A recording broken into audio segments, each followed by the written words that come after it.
Jake Morrison stood at the window of the Colony Defense Center, watching the sun rise over New Eden's wheat fields. The golden light spread across the valley like honey, warming the small houses where families were just starting their day. Children would be walking to school soon, their laughter echoing through the quiet streets. He loved mornings like this. 3 generations of humans had built something beautiful here on the edge of known space. No wars, no politics, just good people trying to live peaceful lives. Jake had been the colony's defense captain for 8 years, and the most exciting thing he usually dealt with was the occasional meteor shower or communication glitch. The sensor alarm changed everything. Jake rushed to his control panel, his coffee, mug forgotten on the windowsill. The screen showed 3 large objects approaching from the outer system.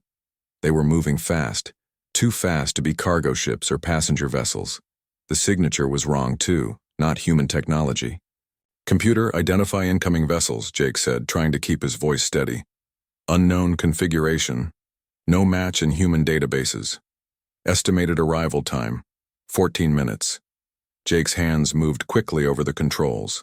He activated the colony's emergency beacon and sent a priority message to the nearest human military base. Then he grabbed his communication device and started calling the town leaders. "Mayor Watson, we have a problem. Unknown ships incoming. Get everyone to the emergency shelters now." He tried to stay calm, but his heart was racing. New Eden had no military defenses. They were farmers and teachers and shopkeepers, not soldiers. The Colony Defense Center was really just a fancy name for a communication hub with some basic sensors. The 3 alien ships dropped out of hyperspace like metal predators. They were sleek and dark, with strange curves that hurt to look at. Jake had never seen anything like them. They moved through space with deadly grace, heading straight for the colony. "All residents of New Eden, this is Captain Morrison. Code, Red Emergency. Get to your shelters immediately. This is not a drill." The first energy beam hit the power station. The explosion lit up the morning sky like a second sun. Jake watched in horror as the building where his friend Carl worked disappeared in a ball of fire. The lights went out across the colony, but the emergency systems kept the defense center running. More beams lanced down from the alien ships. The community center vanished. The medical clinic became a smoking crater. Jake realized with sick certainty that the aliens were not trying to capture the colony. They were destroying it systematically. But then something strange happened. The bombing stopped. The alien ships landed in the main square, their hulls still glowing from atmospheric entry. Ramps descended, and creatures began pouring out. Jake had studied alien species in his military training, but these were new. They walked on 2 legs like humans, but they were taller and thinner. Their skin was gray and scaled, and their eyes were too large for their heads. They carried weapons that hummed with energy and moved with military precision. The aliens spread through the colony streets. Jake watched through his security cameras as they began rounding up the human residents. They used some kind of neural weapon that made people collapse without a sound. Men, women, elderly people. They all fell to the ground, unconscious but breathing. "Why are they taking prisoners?" Jake whispered to himself. He activated his personal communicator, hoping to reach the military base. Static filled his ears. The aliens were jamming all frequencies except the colony's internal systems. That was when Jake saw them enter the school. Amy Butler was 12 years old and smarter than most adults. She had inherited her father's quick thinking and her mother's stubborn determination. When the first explosion shook the school building, she did not panic like the other children. "Everyone get away from the windows," she shouted over the screaming. "Kevin, help me get the little ones to the back of the classroom." Her 8-year-old brother Kevin was crying, but he listened to his sister. He always did. Together, they herded the younger children toward the emergency shelter that every school on New Eden was required to have. Mrs. Peterson, their teacher, was trying to call for help on her communicator. "The signal is dead," she said, her voice shaking. "I cannot reach anyone." Amy grabbed Kevin's hand. "We need to get everyone to the shelter now." The emergency shelter was a reinforced room beneath the school, designed to protect children from meteor strikes or severe weather. Amy had memorized the location during their monthly drills, but she never thought she would need to use it for real. More explosions rocked the building. Dust fell from the ceiling, and the lights flickered. Amy counted the children as they climbed, down the ladder into the shelter. 8 kids total, including herself and Kevin, ages 7 to 15. Marcus Johnson was the oldest at 13. Little Lucy Wong was only 7 and would not stop crying. "It is going to be okay," Amy told them, even though she did not believe it herself. "My dad always said humans take care of their own. Someone will come for us." They sealed the shelter door just as the alien footsteps echoed through the school above. Amy put her finger to her lips, signaling for silence. Through the thin walls, they could hear strange voices speaking in a language that sounded like broken glass. The aliens searched the school for 20 minutes. They found Mrs. Peterson, hiding in the supply closet, and dragged her away. Amy heard the teacher's footsteps fade into the distance, followed by the sound of doors slamming. Then silence. The children waited in the dark shelter for what felt like hours. Amy had the only working flashlight, and she used it sparingly to save the battery. Kevin pressed close to her side, and she could feel him trembling. "What do we do now?" Marcus whispered. "We wait," Amy said. "My dad gave me something for emergencies." She pulled a small device from her pocket. It looked like a regular communication pad, but her father had modified it with military-grade components. "This broadcasts on the old military frequencies. If anyone is listening, they will hear us." Amy activated the device and spoke into it carefully. "This is Amy Butler, age 12, from New Eden Primary School. Unknown aliens attacked our colony. They took all the adults. 10 children are hiding in the school emergency shelter. Please help us. Daddy, if you get this message, they took us, please find us." She repeated the message 3 times, then turned off the device to save power. "Will it work?" Kevin asked. "Dad said it would reach anyone within 50 light years," Amy replied. "But I do not know if anyone is listening." Above them, the alien ships prepared to leave. Commander Vextar reviewed the harvest reports on his command screen. 237 adult humans captured, all healthy and suitable for basic labor. The neural disruptors had worked perfectly on the mature nervous systems, but the school sensors showed something interesting. Heat signatures in the lower level, small ones. "Children, Dr. Sithak," Vextar called to his science officer. "What do you know about young humans?" The reptilian doctor consulted his data files. "Limited information, Commander, but theoretical. Models suggest their neural plasticity may be exceptional. Young minds are more adaptable than adult ones." Vextar smiled, showing rows of sharp teeth. "Adaptable minds make better slaves. Send a recovery team to the school. I want those children alive and unharmed." The alien soldiers returned to the school with different equipment. Instead of neural disruptors, they carried sleep gas canisters. They would take no chances with their valuable prizes. Amy felt the shelter's air circulation system activate. Sweet-smelling gas began flowing through the vents. She grabbed Kevin and tried to cover his nose and mouth, but it was too late. The gas was everywhere. "Stay together," she whispered as her vision blurred. "No matter what happens, we stay together." One by one, the children fell unconscious. Amy was the last to succumb, her hand still clutching the emergency beacon. Her final thought was of her father's promise that humans never abandon their own. The aliens collected the children gently, like precious cargo. They had found something far more valuable than ordinary slaves. They had found the future of human-alien relations, though they did not yet understand the true cost of their discovery. As the alien ships departed New Eden, carrying their human prisoners into the depths of space, Amy's emergency beacon continued, broadcasting its desperate message into the void. Somewhere out there, someone was listening, someone who would not forget. Someone who would come looking for 10 missing children, no matter how far they had to travel, or how many enemies they had to fight. The harvest was complete, but the real story was just beginning. Captain Lisa Kane stood on the bridge of the UES Retribution, watching the stars through the massive viewing window. The dreadnought was 3 days into a routine patrol of the neutral zone, that empty stretch of space between human territory and the hostile alien empires beyond. It was boring work, but someone had to do it. Lisa had been in space for 22 years, fighting in wars that most people back on Earth never heard about.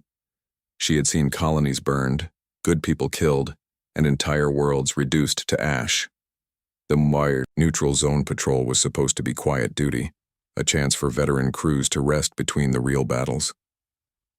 The communication officer broke the silence. "Captain, we are receiving a transmission on the old military emergency frequency." Lisa frowned. Those frequencies were rarely used anymore, mostly reserved for deep space exploration ships or colonies so far out they could not reach the regular communication networks. "Put it through, Lieutenant Barnes." The voice that came through the speakers was small and scared but clear. "This is Amy Butler, age 12, from New Eden Primary School. Unknown aliens attacked our colony. They took all the adults. 10 children are hiding in the school emergency shelter. Please help us." "Daddy, if you get this message, they took us. Please find us." The bridge fell silent. Lisa felt something cold settle in her stomach. She had heard distress calls before, thousands of them, but never from a child. Never from someone so young asking for her daddy. "When did we receive this?" Lisa asked. "The signal is 3 days old, Captain. It has been bouncing through the communication relays. New Eden is in the outer rim, about 40 light years from here." Lisa knew New Eden. It was a farming colony, peaceful people who just wanted to grow crops and raise their families. They had no military defenses, no reason for anyone to attack them. "Lieutenant, get me Admiral Cross at Human Defense Command. Priority channel." "Yes, Captain." The communication screen flickered to life, showing the weathered face of Admiral Paul Cross. He was sitting at his desk on Luna Station, surrounded by reports and data screens. The man looked tired, like he had been working for days without sleep. "Kane, what is so urgent that you are using priority channels during a routine patrol?" Lisa played the transmission for him. She watched his expression change from annoyance to concern to something harder. When the child's voice finished speaking, the Admiral was quiet for a long moment. "How old is this signal?" he asked finally. 3 days, sir. That means the attack happened at least 6 days ago. New Eden is outside our normal patrol routes. We have no ships in that sector." Lisa leaned forward. "Sir, with respect, that does not matter. This is a child asking for help.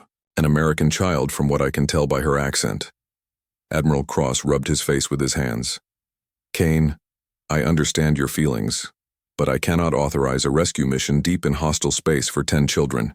The risk to your ship and crew would be enormous. Admiral, may I remind you of the Henderson Doctrine?" The Admiral's expression darkened. The Henderson Doctrine was named after Colonel Sarah Henderson, who had died defending a school during the Mars Uprising 15 years ago. It was a standing order in the Human Defense Force. Any attack on human children anywhere in the galaxy was considered an act of war requiring immediate response. The Henderson Doctrine applies to organized military threats, not random alien raids. "Sir, they took children. That makes it organized in my book." Admiral Cross was quiet again, studying something on his desk screen. Lisa knew he was reviewing the regulations, looking for a way to either approve or deny her request. She also knew that he had grandchildren of his own back on Earth. "Kane, if you go after those children, you will be operating without official authorization. I cannot provide backup or reinforcements. If you get into trouble, you are on your own." "I understand, sir. But," the Admiral continued, "the Henderson Doctrine does give ship commanders certain emergency powers when human children are threatened. If you choose to exercise those powers, I will not stop you." Lisa smiled grimly. "Thank you, sir. Retribution out." She turned to her crew. "All hands, this is the captain. We have just received a distress call from 10 human children captured by hostile aliens. Under the Henderson Doctrine, we are authorized to mount an immediate rescue operation. Anyone who does not want to participate in this mission can transfer to the next supply ship. No questions asked, no marks on your record." She waited. No one moved. "Very well. Helm, set course for New Eden. Maximum speed." while the Retribution raced through space toward the destroyed colony. The 10 children were experiencing their first full day aboard the alien vessel. The ship was called Bone Harvester in the aliens' language, though the children did not know that yet. Amy woke up first, her head pounding from the sleep gas.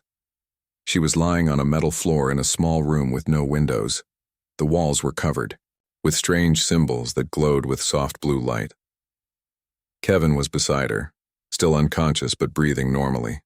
She looked around and counted the other children. All 10 were there, sleeping on simple mats. The room was clean but cold, and the air smelled like metal and something else she could not identify. "Kevin," she whispered, shaking her brother gently. "Wake up." Kevin's eyes opened slowly. "Amy? Where are we?" "I think we are on one of their ships." Amy helped him sit up. "Are you hurt?"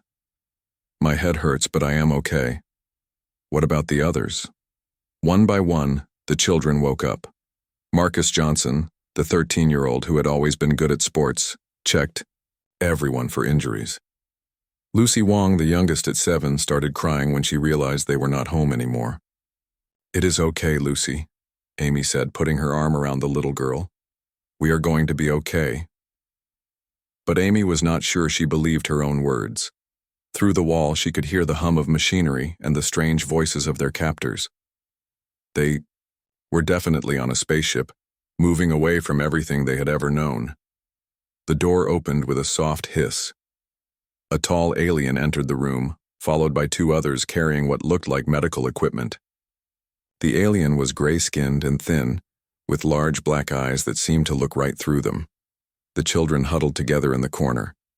The alien made sounds that might have been words, but they could not understand the language. It held up a small device and pointed it at each child in turn. The device made beeping sounds and flashed different colors. Marcus stood up, trying to protect the younger children. "What do you want with us?" The alien ignored him and continued with its examination.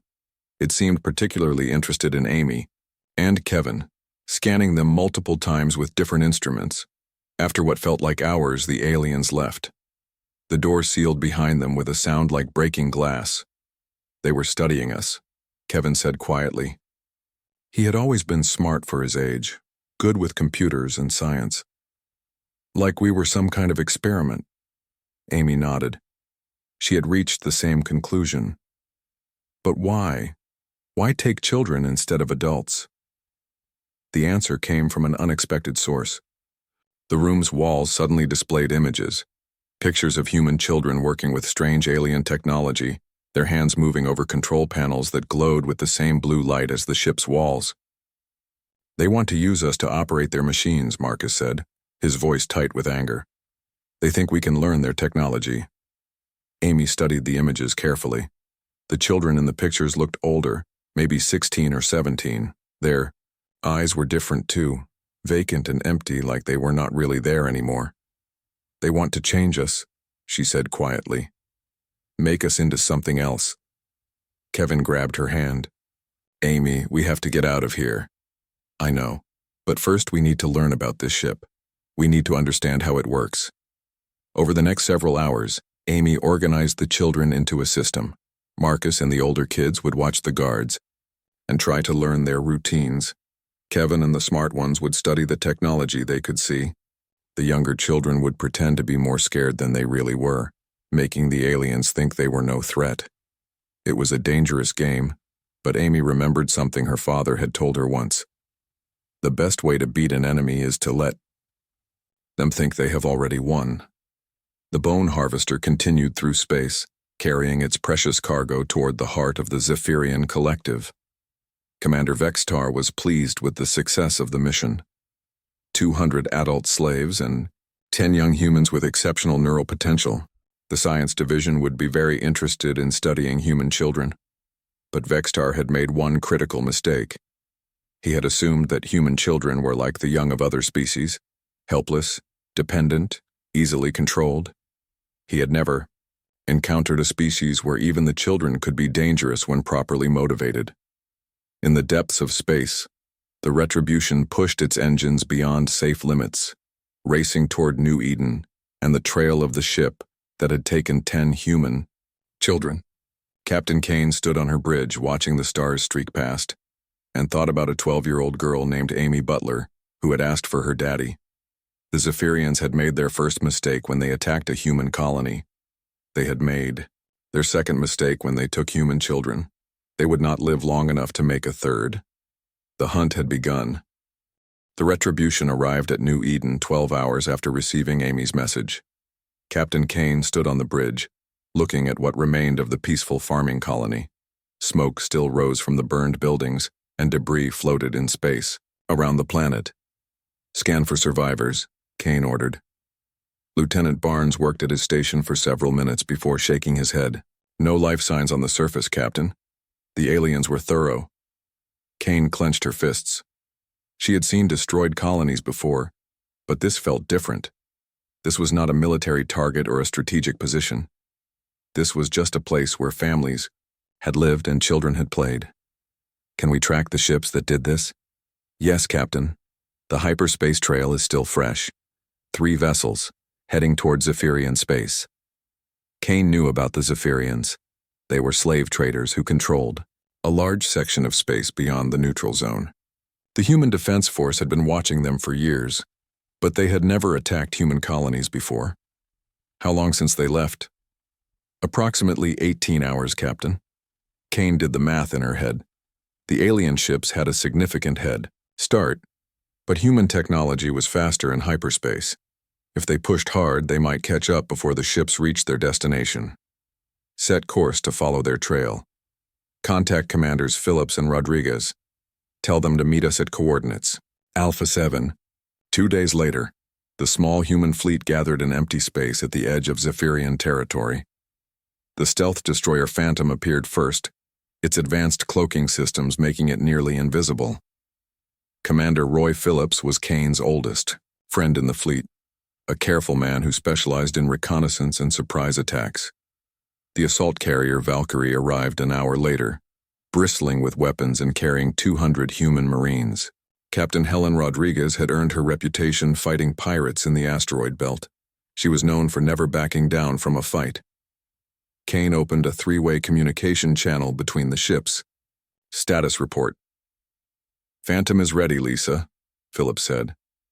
"My stealth systems are working perfectly. The Zephyrians will not see us coming." Rodriguez nodded from her command chair. "Valkyrie is loaded for bear. My Marines are ready to fight anyone." "Who hurts human children?" "Good. Our target appears to be a research facility on Cronus Prime, deep in Zephyrian space. Intelligence suggests they use the facility to process new slaves and conduct experiments." Phillips frowned. "That is heavily defended territory, Lisa. We will be facing orbital defense platforms and at least a full fleet." "I know the odds, Roy, but we are not leaving without those children." Kane had made her decision when she first heard Amy's voice, on the emergency frequency. Some things were more important than odds or regulations or even survival. Human children were one of those things. While the human rescue fleet prepared for battle, the children aboard the Bone Harvester were learning about their captors in ways the Zephyrians never intended. Amy had discovered that the aliens made 2 critical mistakes when dealing with human children. First, they assumed children could not be dangerous.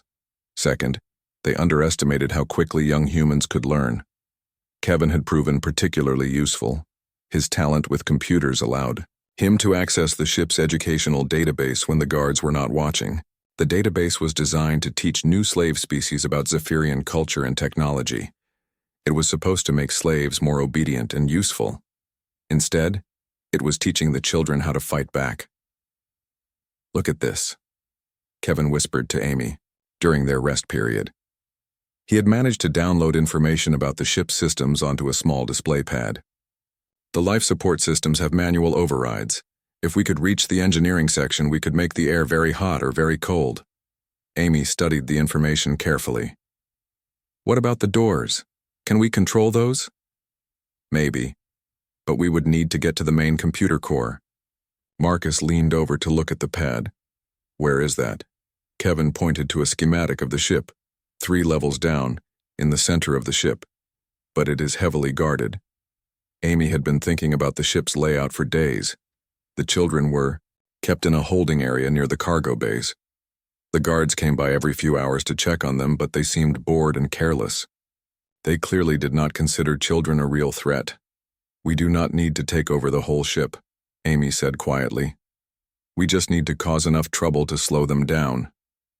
"Slow them down for what?" Lucy asked.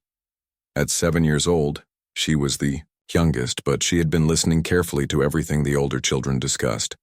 "My dad always said that humans never abandon their own," Amy replied. "Someone is coming for us.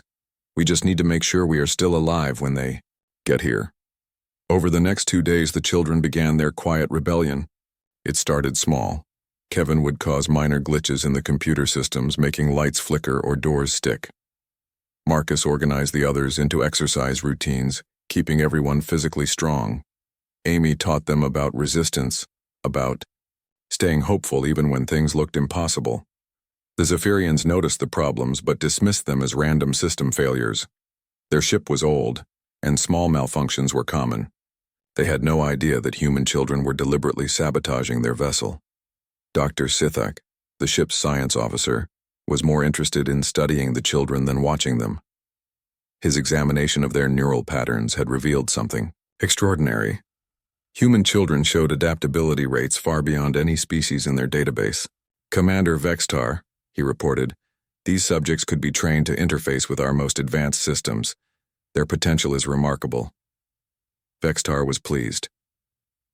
"How long until they are ready for full conditioning?" "We should wait until we reach Cronus Prime. Dr. Zyraf has much better equipment for neural modification.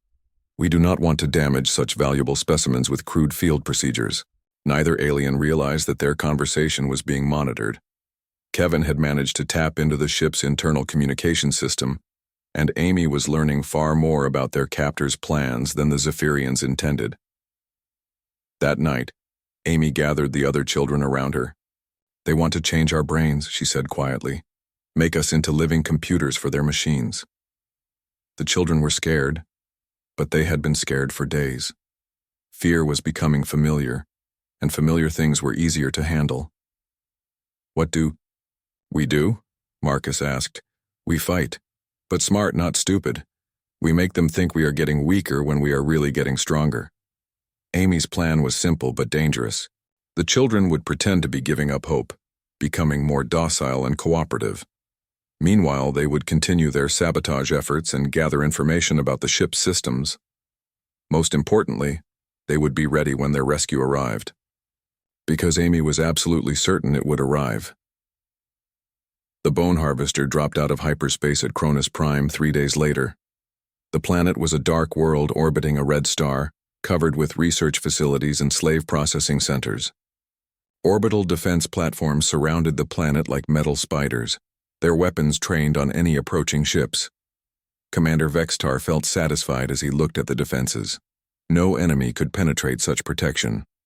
His valuable cargo of human children would be perfectly safe here. Admiral Kethmore, commander of the Cronus Prime Defense Fleet, welcomed the Bone Harvester with standard protocols. He was more interested in the adult human slaves than the children. Adult slaves could be put to work immediately in the mining operations. "Take the adults to Processing Center 7, he ordered. "The children go to Research Facility 1. Dr. Zyraf is eager to begin her experiments." As the children were transferred from the ship to the research facility, Amy managed to activate her father's emergency beacon one more time. The signal was weak, but it carried a simple message into space. "Still alive, still fighting. Come find us." 50 light-years away, Captain Kane received the signal on the bridge of the Retribution. The message was garbled and broken, but the location was clear. Cronus Prime. "How long to reach the target?" Kane asked. 6 hours at maximum speed, Captain." Kane looked at the tactical display showing Cronus Prime's defenses. 30 Zephyrian warships, orbital defense platforms, ground-based weapons. Her small fleet would be outnumbered 10-1. "Send a message to Commanders Phillips and Rodriguez. Tell them we attack in 6 hours." She paused, thinking about a 12-year-old girl who had been brave enough to keep transmitting even when surrounded by enemies, and remind them what we are fighting for. In the research facility on Cronus Prime, Amy Butler looked up at the ceiling and smiled. She had heard the faint whine of hyperspace engines in the distance. Human engines had a different sound than alien ones. Her father had taught her that. They were coming. She had known they would. The human fleet dropped out of hyperspace at the edge of the Cronus Prime system. Captain Kane stood on the bridge of the Retribution, looking at the tactical display that showed impossible odds. 30 Zephyrian warships patrolled the space around the planet, while massive orbital defense platforms bristled with weapons. Communications. Open a channel to all Zephyrian vessels. Lieutenant Barnes nodded. Channel open, Captain. Kane took a deep breath. This is Captain Lisa Kane of the Human Defense Force. You have taken our children. Return them immediately or face the consequences. You have 1 hour to comply. The response came quickly from Admiral Kethmore aboard his flagship. His voice was filled with amusement. Humans, you are either very brave or very stupid. 3 ships against my entire fleet? Leave now and I might let you live. Kane's expression hardened. 58 minutes remaining. On the planet below, Dr. Zyraf was preparing for her first examination of the human children. The research facility was her pride and joy, filled with the most advanced neural modification equipment in Zephyrian space. She had been waiting years for specimens like these. Amy and the other children were brought into a large room filled with strange machines. The walls were covered with screens showing brain patterns and neural maps. In the center of the room stood a chair that looked like a dentist's seat, but with metal cables and probes attached to it. Fascinating, Dr. Zyraf said, studying the children with her large black eyes. Young human minds are so perfectly structured for modification. You will become wonderful additions to our workforce. Amy stepped forward, trying to keep her voice steady. We are not tools. We are people. The doctor laughed. You are whatever I decide you are, child. Soon you will not even remember your own name. But Amy had been planning for this moment. She looked at Kevin and gave him a small nod. Her brother immediately began working on the computer pad he had hidden in his clothes, accessing the facility's systems through the wireless network. The doctor selected Marcus first, probably because he was the oldest and strongest. 2 alien guards grabbed his arms and dragged him toward the chair. Leave him alone, Amy shouted. Your turn will come soon enough, Dr. Zyraf replied. That was when the lights went out. Kevin had managed to overload the facility's main power grid. Emergency lighting kicked in a few seconds later, bathing everything in red light, but the main computers were down. Alarms started blaring throughout the building. In the confusion, Marcus broke free from the guards and tackled one of them. The other children scattered in different directions, making it impossible for the remaining guards to catch them all. Amy grabbed Kevin's hand and ran toward the exit. Come on, we need to get out of here. But before they could reach the door, it burst open. Human Marines in combat armor poured into the room, their weapons ready. The lead Marine removed his helmet, revealing a scarred face and kind eyes. Are you Amy Butler? He asked. Yes, Amy said, hardly believing it was real. Sergeant Brown, 2nd Marine Battalion, Captain Rodriguez sent us to get you out of here. Amy felt tears running down her face. You came. You really came. Ma'am, humans always come for their children. Now let's get you somewhere safe.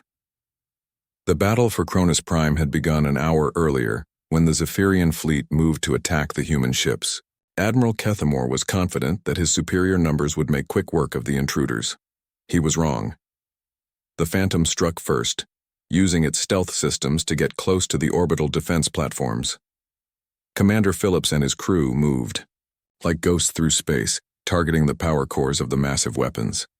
One by one, the platforms went dark, creating gaps in the planet's defenses. Phillips to Kane, came the voice over the communication system. I have opened a hole in their defenses. You have maybe 10 minutes before they can reroute power. Kane nodded to her helm officer. Take us in. The Retribution plunged through the atmosphere like a falling star, its shields glowing white-hot from the friction. Zephyrian fighters swarmed around the massive ship, firing energy beams that sparked off the armor plating. Return fire, Kane ordered. Clear us a path. The dreadnought's gun spoke with thunder, sending streams of plasma into the enemy formation. Zephyrian ships exploded in brilliant flashes, but more kept coming. For every enemy ship destroyed, 2 more took its place. Meanwhile, the Valkyrie had launched its complement of assault shuttles. Captain Rodriguez led the charge herself, piloting the lead shuttle through a storm of defensive fire. Her Marines sat in silence, checking their weapons and thinking about 10 human children who needed rescue. 2 minutes to landing, Rodriguez announced. Remember, we are not here to conquer this planet. We are here to bring our kids home. The shuttles touched down near the research facility in a hail of laser fire. The Marines poured out, moving with deadly efficiency through the Zephyrian defenders. They had trained for this kind of mission their entire careers, but none of them had ever fought with this level of personal motivation. Sergeant Brown led his squad through the facility's corridors, following the building plans that Kevin had, somehow downloaded to their tactical computers. The boy was proving to be incredibly useful even in the middle of a rescue operation. This way, Amy said, pointing down a hallway. There are more children in the other rooms. They found 6 more human children from different colonies, all scheduled for the same terrible fate. The Marines gathered them quickly, but the facility's security forces were closing in. Brown to Rodriguez, the sergeant spoke into his communicator. We have 16 children total, moving to extraction point. Negative, Sergeant, the landing zone is too hot. You need to hold position until we can clear the area. Through the facility's windows, they could see the space battle raging overhead. The Retribution was trading fire with half the Zephyrian fleet, its guns blazing constantly. Smaller explosions marked where fighters and shuttles died in the black void. Amy watched the battle with wide eyes. They are fighting so hard for us. Ma'am, Sergeant Brown said gently. Every human in that fleet has family somewhere. Kids, brothers, sisters, parents. They know that if we do not protect each other's children, nobody will. The battle in space was not going well for the humans. The Retribution was badly damaged, with fires burning on multiple decks. Captain Kane had lost over half her crew, but the ship kept fighting. Captain, Lieutenant Barnes called out, the Zephyrian flagship is moving to intercept. Admiral Kethamore is coming for us personally. Kane looked at the tactical display. The enemy flagship was massive, easily 3 times the size of her ship. In a straight fight, the Retribution would be destroyed in minutes. Helm, set collision, course with that flagship. The bridge crew stared at her in shock. Captain? The helm officer asked. You heard me. Full speed, direct impact course. If we are going down, we are taking him with us. Kane opened a ship-wide communication channel. This is the captain. All hands abandon ship. Get to the escape pods now. That is an order. Ma'am, Lieutenant Barnes said. What about you? Kane smiled sadly. Someone needs to make sure we hit our target. Get going, Lieutenant. That is an order. Most of the crew obeyed, but a few dozen stayed at their posts. They had served with Kane for years, and they were not about to abandon her now. The Retribution accelerated toward the Zephyrian flagship like a spear thrown by an angry god. Admiral Kethamore realized what was happening too late. His ship tried to turn away, but the human dreadnought was moving too fast. The collision lit up the space around Cronus Prime like a second sun. Both ships died in the explosion, taking their crews with them. But the destruction of the flagship threw the remaining Zephyrian fleet into chaos. Commander Phillips saw his chance. All ships, focus fire on their command vessels. Do not let them reorganize. On the planet's surface, the Marines heard the explosion and knew what it meant. Captain Rodriguez's voice came through their communicators, heavy with grief and determination. Kane is gone. We finished this for her. All units prepare for final extraction. Amy looked up at Sergeant Brown. The lady captain died for us, didn't she? The Marine nodded, his eyes wet with tears. Yes, ma'am, she did. Amy wiped her own eyes and stood up straighter. Then we better make sure it was worth it. The rescue shuttles came in low and fast, using the chaos in orbit to reach the facility. The Marines loaded the children quickly, but Amy was the last to board. She turned back to look at the research facility one more time. Amy, come on. Kevin called to her. She climbed into the shuttle and took her brother's hand. Around them, the other rescued children sat quietly, still unable to believe they were really going home. As the shuttles lifted off, Amy saw Zephyrian ships fleeing in all directions. The planet's defenses were in ruins, and the remaining aliens were more interested in escape than fighting. "Sergeant Brown," she said, "what happens now?" The Marine smiled. "Now we go home, ma'am, and we make sure the galaxy knows what happens when someone hurts human children." The shuttle climbed toward space, carrying 16 human children back to freedom. Behind them, Cronus Prime burned.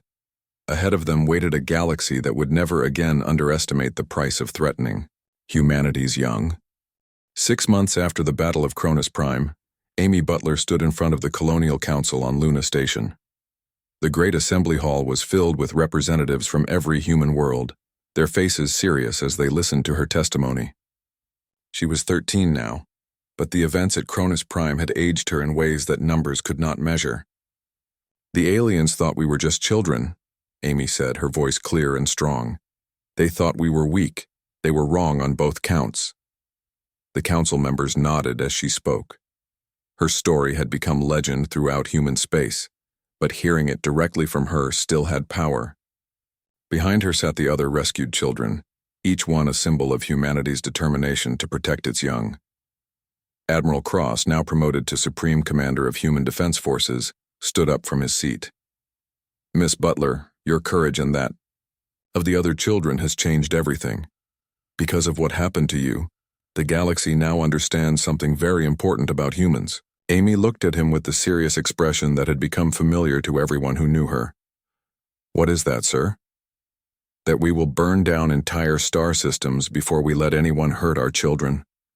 The truth of those words had been proven in the months following the rescue. The destruction of Cronus Prime had sent shockwaves through every alien empire in known space. The Zephyrian Collective, once a powerful slave-trading civilization, was now a scattered group of refugees fleeing human warships.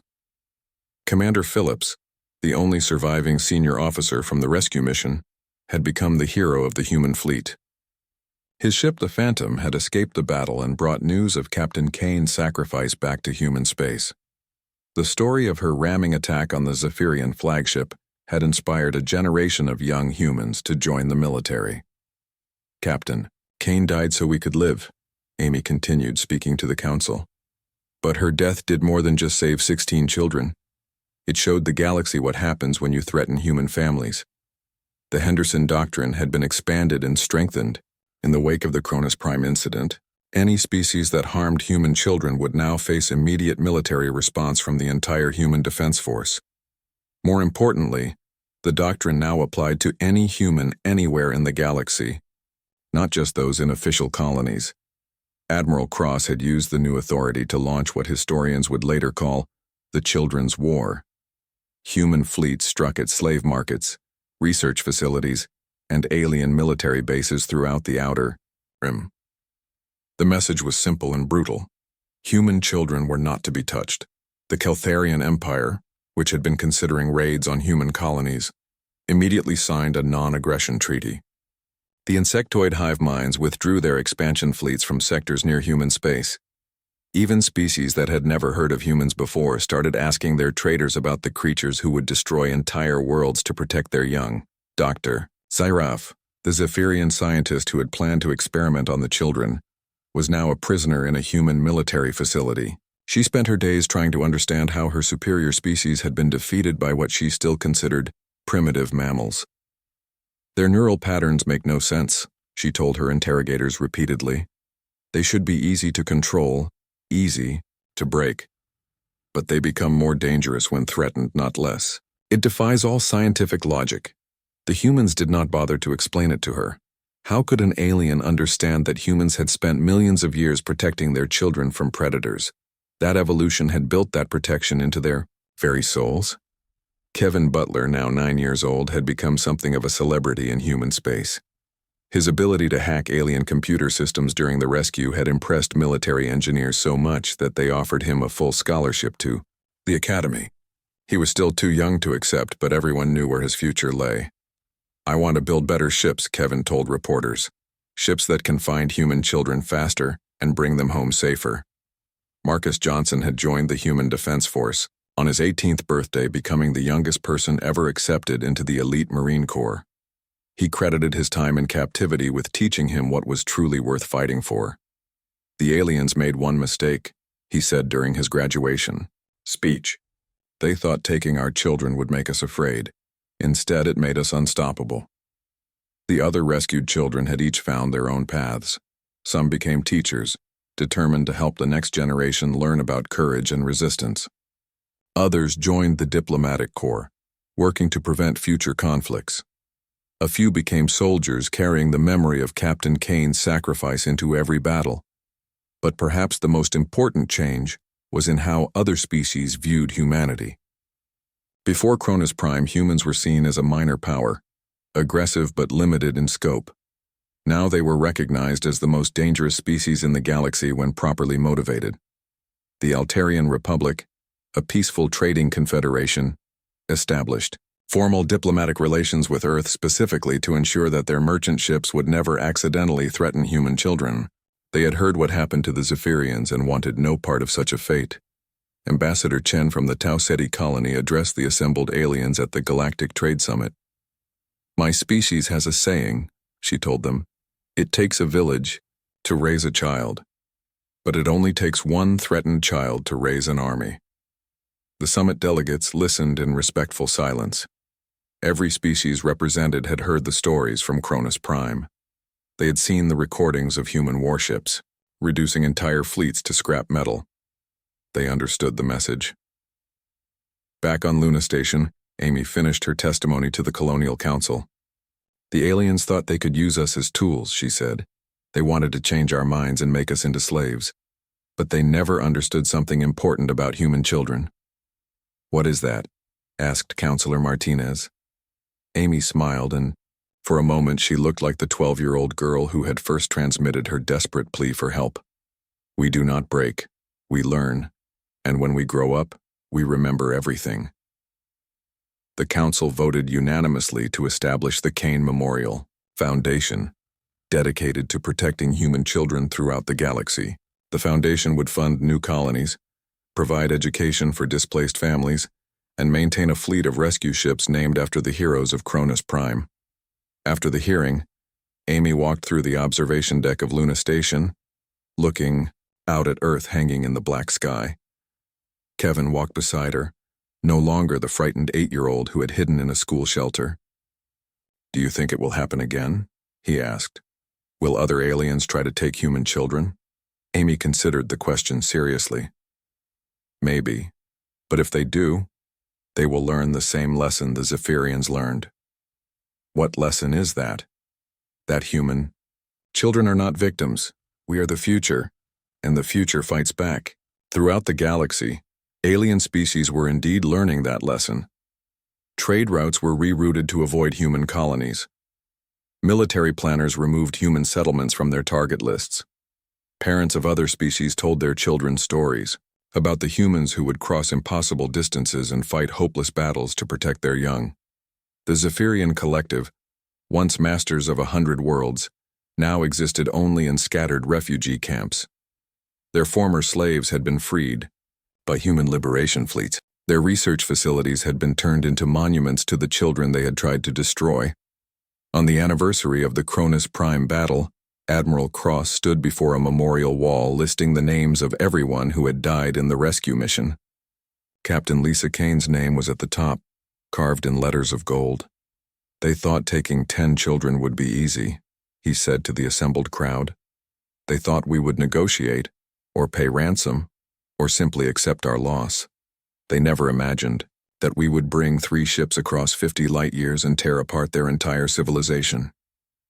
He paused, looking at Amy and the other survivors in the front row. "But that is what we do. That is who we are. We are the species that treats every child as sacred, every family is worth any sacrifice." The crowd stood in silent tribute, thinking about a 12-year-old girl whose emergency beacon had started a war that humanity had won, not through superior technology or numbers, but through something far more powerful: love. The love of parents for children, of soldiers for innocence, of a species for its future. In the depths of space, human ships continued their patrols, carrying a simple message to every alien civilization they encountered. The message was written in the names of 16 rescued children and 1 dead captain. It was carved into the ruins of Cronus Prime and whispered in the refugee camps of the former Zephyrian collective. The message was this: human children are not prey. They are not tools. They are not experiments. They are our future, and we will defend them with everything we have. Touch them at your peril, for you have not just threatened children, you have signed your own death warrant.